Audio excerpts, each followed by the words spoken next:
నువ్వే గెలుస్తావు, అందులో ఎలాంటి అనుమానం లేదు. నాకు ఆఫీస్లో సిపి గారితో మీటింగ్ ఉంది, నేను వెళ్ళొస్తానమ్మా. అలాగే వెళ్ళిరారా. నువ్వు వచ్చేసరికి పోటీలో మీ అమ్మ గెలిచింది అన్న మాట వింటావు. ఆ నమ్మకం నాకుందమ్మా.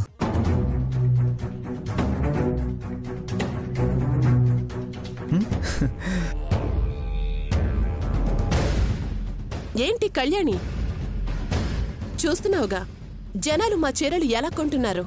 ఇంకా మీ అమ్మ గెలుస్తుందన్న నమ్మకం నీకుందా? ఇంకా ఏం కాలేదులే అత్తయ్య, టైం చాలా ఉంది. ఈ లోపల ఏమైనా జరగచ్చు.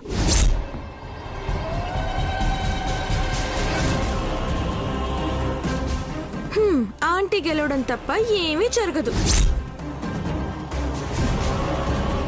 సరే, మీ నమ్మకం మీది, మా నమ్మకం మాది. మీ చీరల మెరుపులు చూసి జనం కొంటున్నారు, కానీ మెరుపులు మెరుపులు కాదు, మీరద్దిన తలుకులు అని అర్థమైతే పాపం మీ పరిస్థితేంటో.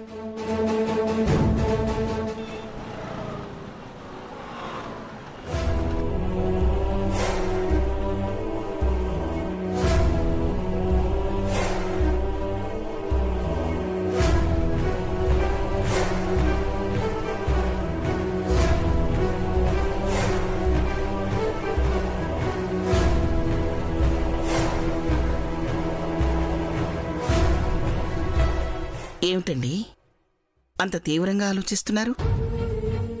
ఏం లేదు శివ, దమయంతి మన బిడ్డ, అనుపమ కూడా మన బిడ్డ లాంటిదే. అలాంటిది ఆ ఇద్దరు మధ్య పోటీ పెట్టావు. పెట్టాల్సిన పరిస్థితి వచ్చిందండి, మీరు కూడా చూశారు కదా.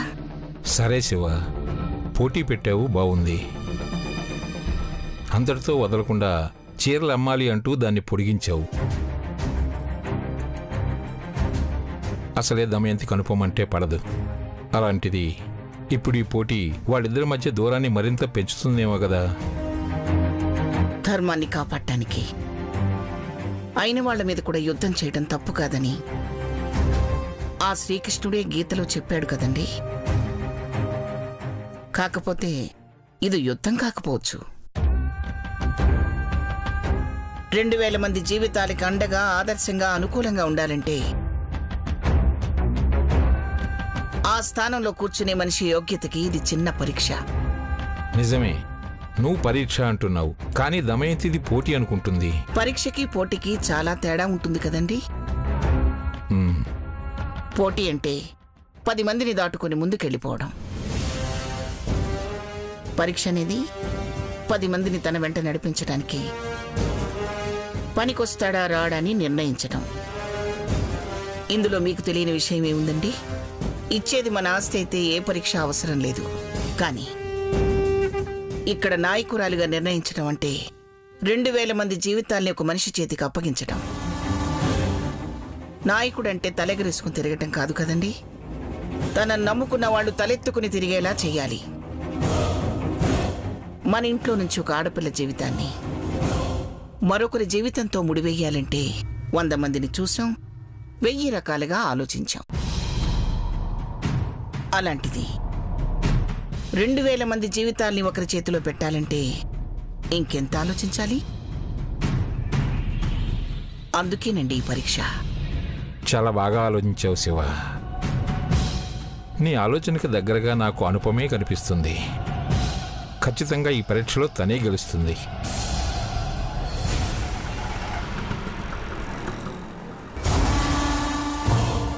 శామ్, నేను మళ్ళీ బయటికి వచ్చాను కాబట్టి ఇంకా మన టార్గెట్ ఆ శౌర్య, కళ్యాణియే. ఇన్ని రోజులు నువ్వు జైల్లో ఉన్నావనే కదా మన పగ తీర్చుకోవడానికి ఆ కళవతి పేరు మీద తన నా ఇంటికి పంపించింది. తను సొంత మనిషిలాగా అక్కడ తను వాళ్లతో బాగానే కలిసిపోయింది. అవును, ఓకే శామ్, ఇప్పుడు మన మనిషి ఆ ఇంట్లో ఉంది కాబట్టి తనకి ఆ బాధ్యత అప్పచెప్దాం. ఒకసారి ట్రై చేసి ఫెయిల్ అయింది కదా, ఈసారి ఏం చేద్దాం? ఆ కళావతికి మన నుంచి ఒక ఆయుధం అప్పచెప్దాం.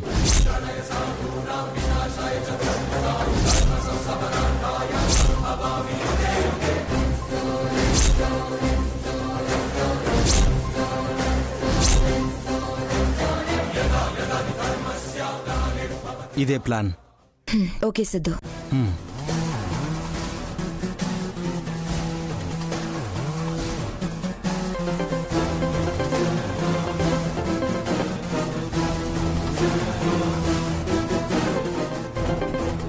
చెప్పు. నీతో మాట్లాడాలి. ఏ విషయం? ఇంకే విషయం? నువ్వు ఏ విషయం మీద అక్కడికి వెళ్ళావో అదే విషయం. సరే చెప్పు. చెప్పడం కాదు, నేరుగా కలవాలి. నేను బయటికి రావడం కుదరదు. నేనే వస్తాను. ఎక్కడికి? ఆ ఇంటి బయటికి. ప్రాబ్లం అవుతుందేమో. నా జాగ్రత్తలు నేను తీసుకుంటాను, నువ్వు బయటకు వచ్చి వెయిట్ చేయి. సరే.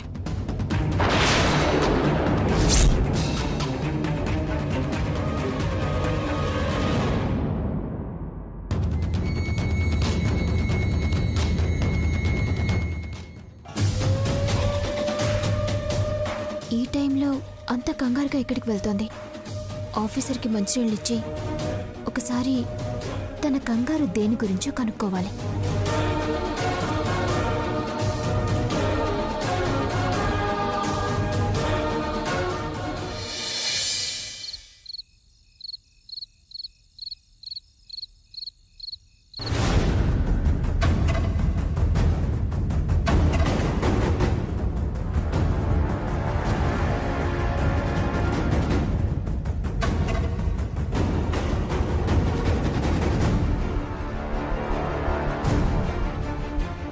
ఏంటి సంపద, ఈ టైంలో ఇక్కడికి వచ్చావు? వాళ్ళెవరైనా చూస్తే? వాళ్ళ గురించి వదిలే, నేను చెప్పింది చెయ్యి. ఏం చేయాలి? రేపు ఇంట్లో ఆ నాయకురాల పోటీ గురించి హడావిడిగా ఉంటుంది కాబట్టి జనం మధ్యలో నుంచి శౌర్య మీద అటాక్ చేయడం ఈజీ అవుతుంది.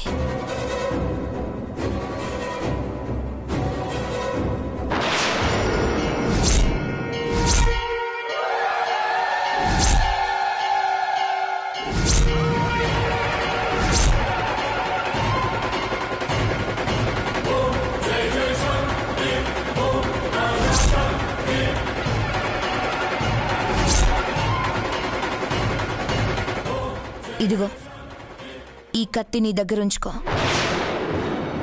ఇది విషం పూసిన కత్తి. దీంతో చిన్న ఘాటు పెట్టినా చాలు, శౌర్య అవుట్. ఒకవేళ నిన్ను చూసినా శౌర్యని వాళ్ళు కాపాడుకోవాలనే లోపే ఇది ప్రాణం తీసేస్తుంది. నువ్వు ఇక్కడి నుంచి ఈజీగా ఎస్కేప్ అవ్వచ్చు.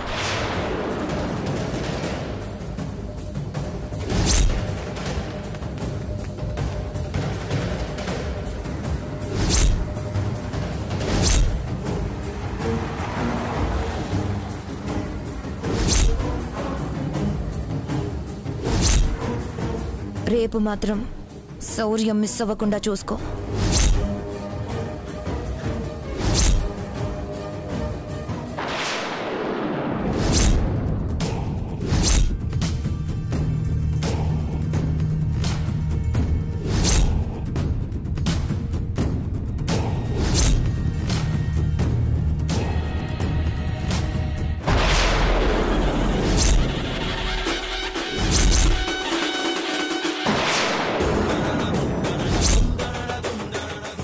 సరే, కళ్యాణి వస్తుంది, జాగ్రత్త.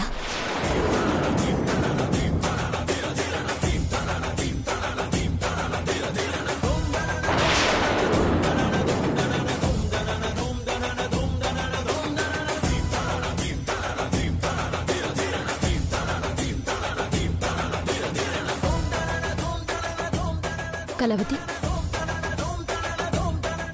ఏంటి? ఇంట్లో మాట్లాడొచ్చుగా. సిగ్నల్ లేదు.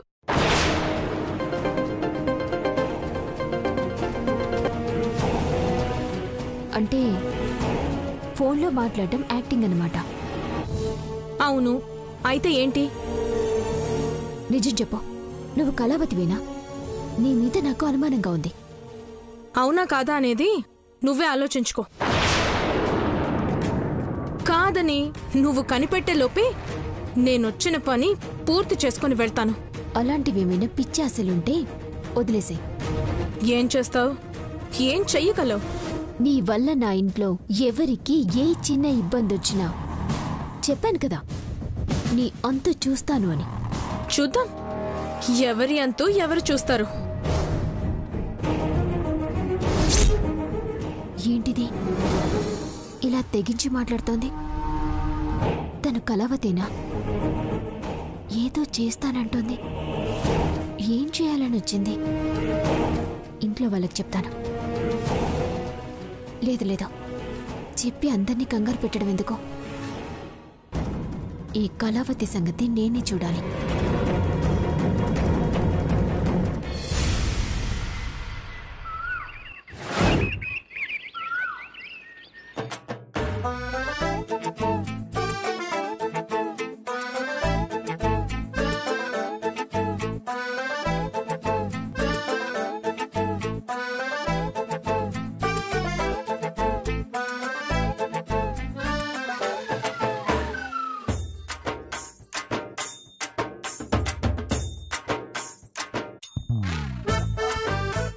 ఏంటే ఏదో ఊరికి పోతున్నట్టు తయారవుతున్నావు? ఊరికి కాదండి, ఈరోజు గెలుపు నాది, అందుకే ఇలా రెడీ అవుతున్నాను. ఆ కుర్చీలో కూర్చోవాలి కదా మరి. కుర్చీ దాకన్నా పోవాలి కదా. మీరెన్నైనా అనుకోండి, గెలిచేది నేను, గెలుపు నాది. చూస్తారుగా. దమయంతి, దమయంతి, దమయంతి. అదిగో మా అమ్మ పిలుస్తుంది, ఎవరు గెలిచారో చెప్పడానికి. రండి, మీ చెవులారా మీరు కూడా విందురుగాని.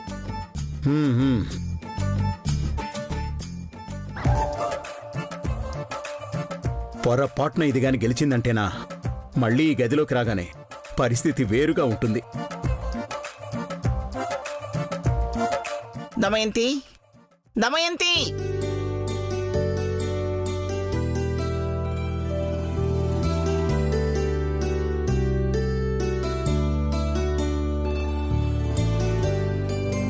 ఇద్దరూ కష్టపడి చీరలు నేశారు.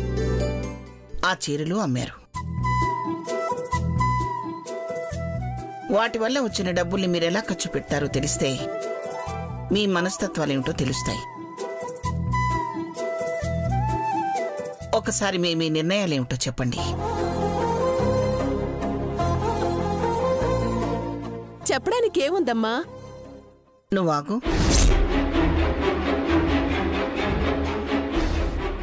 శౌర్య, మార్కులు నువ్వే వెయ్యాలి. అదేంటమ్మమ్మా, నేనెందుకు? మీరే వేయచ్చు కదా. లేదు నాన్న, సమాజంలో గౌరవమైన స్థానంలో ఉన్నావు నువ్వు. మార్కులు నువ్వేస్తేనే బాగుంటుంది.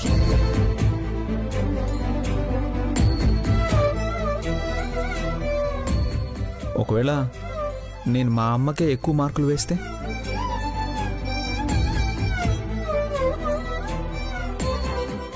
నా మనవడి నిజాయితీ మీద నాకు నమ్మకం ఉంది నాన్న. నువ్వు తప్పు చెయ్యవు. నువ్వు తప్పు చెయ్యాలన్నా నీ మనసు ఒప్పుకోదు. అవును ఆఫీసర్, మార్కులు మీరు వేయటమే కరెక్ట్. మీ అమ్మమ్మ చెప్పింది నిజమే శౌర్య. నువ్వు మీ అమ్మ వైపు నిలబడ్డావు. అందుకని నువ్వే మార్కులు వేస్తే ఎవరికీ ఏ ఇబ్బంది ఉండదు.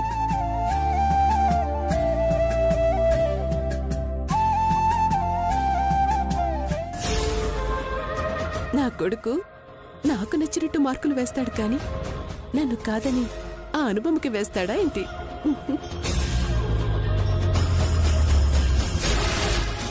చెప్పండమ్మా, ఆదాయాన్ని మీరెలా ఖర్చు చేస్తారో తెలిస్తే దాన్ని బట్టి మీరు జనానికి ఏం చేస్తారనేది అర్థమవుతుంది. అమ్మా, నేను నేసిన ప్రతి చీర మీద కొంత ఖర్చయింది. అది పెట్టుబడి. దానికి నా కష్టం తోడైంది. అంటే అది కార్మికుల కష్టం. దాని విలువ 500. అంటే ఒక చీరకి 500 అనుకుంటే అసలు కష్టం రెండూ తీసేస్తే మిగిలిన డబ్బంతా చేనేత కార్మికుల పిల్లల చదువులకివ్వాలని నిర్ణయించుకున్నాను.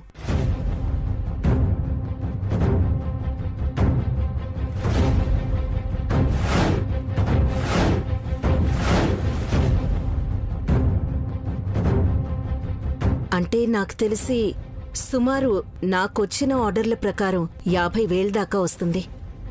దాన్నే విరాళంగా ఇద్దామనుకుంటున్నాను.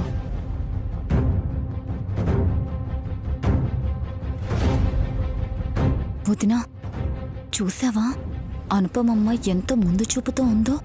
నువ్వు గాని తగ్గావనుకో తేడా వచ్చేస్తుంది.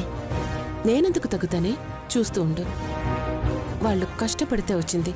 మను బయట నుండి తెచ్చిన చీరలు అమ్మితే వచ్చింది. అనుపమా, నువ్వు 50,000 ఇస్తావు, నేను 1,50,000 ఇస్తాను. నాకు ఆదాయం 50,000 చాలులే.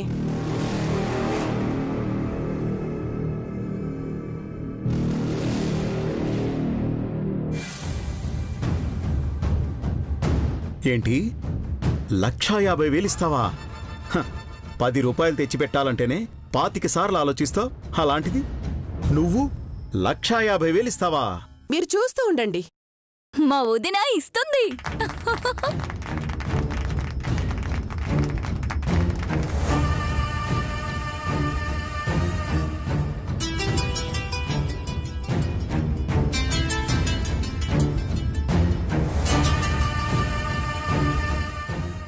శౌర్య,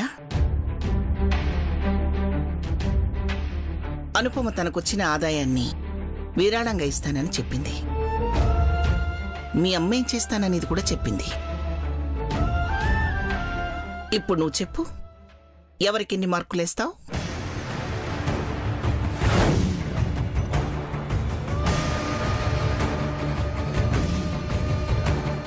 అనుపమమ్మకి 75 మార్కులు వేస్తానమ్మమ్మ.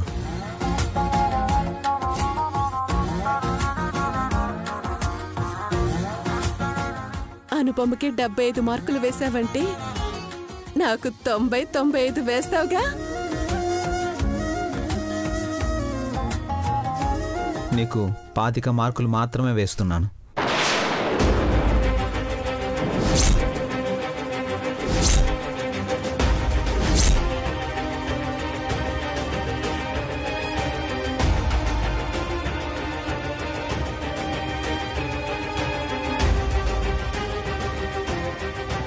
అదేంట్రా, కన్నా తల్లిని నాకు మార్కులు తక్కువ వేస్తావా? ఎందుకు వేయాలమ్మా? చేనేత కార్మికుల సంక్షేమం అంటే నష్టంలో కష్టాన్ని అమ్ముకోవడం కాదు, వాళ్ళు పడే కష్టానికి ప్రతిఫలం దక్కేలా చేయడం.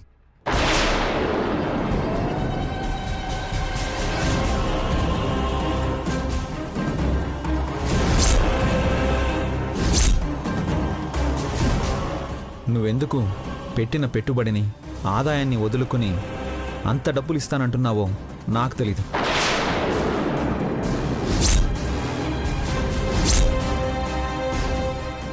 కానీ నువ్వు ఇస్తానన్న దాంట్లో ఆశ కనిపిస్తోంది. అనుపమమ్మ ఇస్తానన్న దాంట్లో బాధ్యత, అభిమానం కనిపిస్తున్నాయి.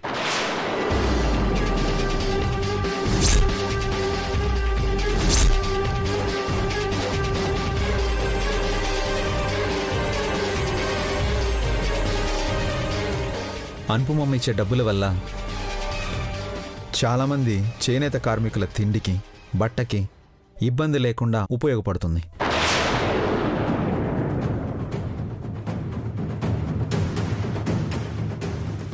కేవలం పనికి మాత్రమే విలువివ్వకుండా ఆ పనిని నమ్ముకున్న వారి సంక్షేమానికి కూడా విలువ ఇస్తాను అంటుంది. చూసావా?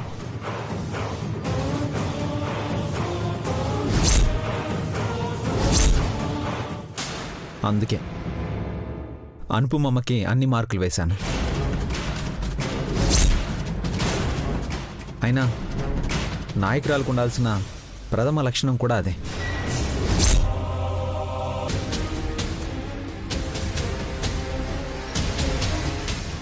ఆఫీసర్, స్వార్థం చూసుకోకుండా మీ అమ్మ కదా అని అత్తయ్యకి ఎక్కువ మార్కులు వేయకుండా మా అమ్మకి ఎక్కువ మార్కులు వేసినందుకు చాలా థ్యాంక్స్. అంతేరా, అంతే.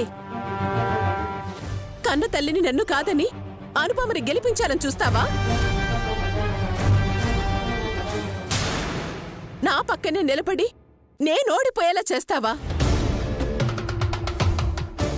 ఇదేనట్రా బిడ్డ తల్లికి చేసే న్యాయం? అమ్మా, నువ్వు నలుగురికి మంచి చేస్తానంటే నిన్ను గెలిపిస్తానని చెప్పాను. కానీ ఫలితం చూసిన తరువాత నా మనస్సాక్షిని చంపుకుని నేను తప్పు చేయలేను. ఇప్పటి వరకు చేసిన పనుల్లో నీకంటే అనుపమమ్మే నాకు గొప్పగా కనిపించింది.